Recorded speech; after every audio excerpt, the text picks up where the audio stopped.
Let's talk about the Godfather metric. Can anyone guess it? The Godfather metric that everyone focuses on. We got to lower this. This has got to be dialed in. It's got to be best in class.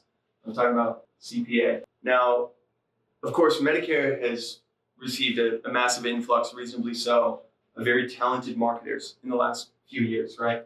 So cost per acquisition is an important metric, but every single business relies not just on the cost per acquisition, but also on the lifetime value of that customer that they acquired. And at careCycle, we hold this belief really strongly that LTV is the most overlooked metric in the industry that has the biggest opportunity to improve Medicare agencies.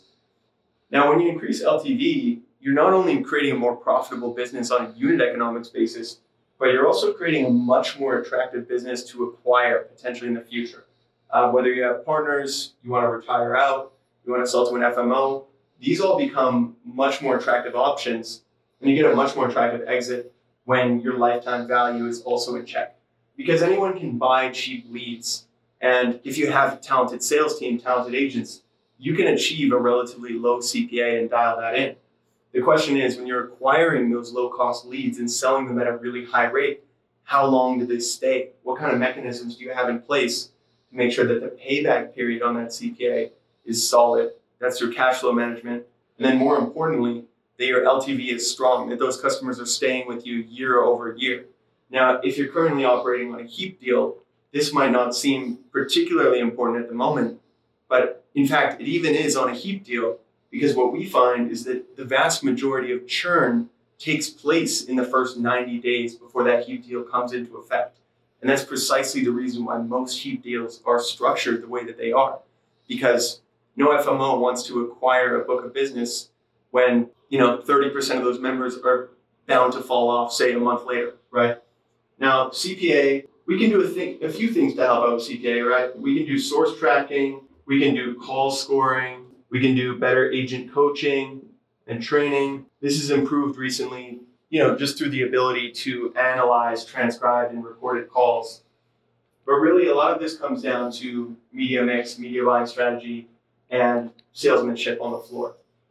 But what about LTV? What we find is that most of the time, after a member is sold in Medicare, they don't hear from their agent for a very long time.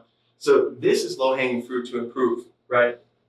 Now, what happens when you increase your LTV dramatically?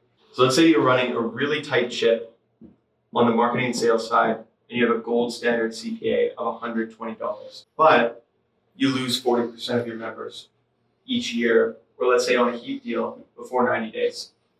So let's say you're getting commission of $600 per policy, 60% retention brings your LTV down to $360. So right now, you're looking at a 1 to 3 CPA to LTV. Now, what's easier is the question. Do we want to cut this in half? All the marketers listening to this know how difficult that can be. $120 is already pretty gold standard. If you go below that, chances are you're going to be bringing people in with possibly aggressive, non-compliant angles. It's going to be very difficult unless you have a phenomenal organic strategy to bring folks in. What we like to target is, what if we could increase this? 60% seems like there's a lot of margin to run. Now, if we were to say just increase this to 480 LTV, now we're looking at 1 to 4. That's a dramatic improvement in this metric.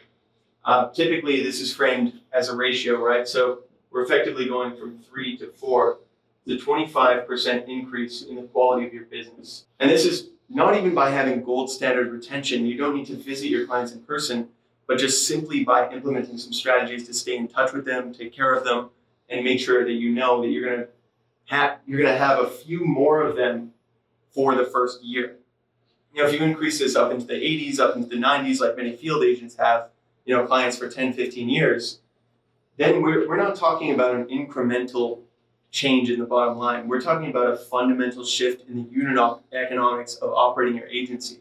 The type of things that allow you to get direct-to-carrier contracts, allow you to double your headcount without thinking twice, and really start to scale. So this is what the retention suite is all about. It's about targeting LTV as the low-hanging fruit metric to improve the quality of business in a Medicare agency.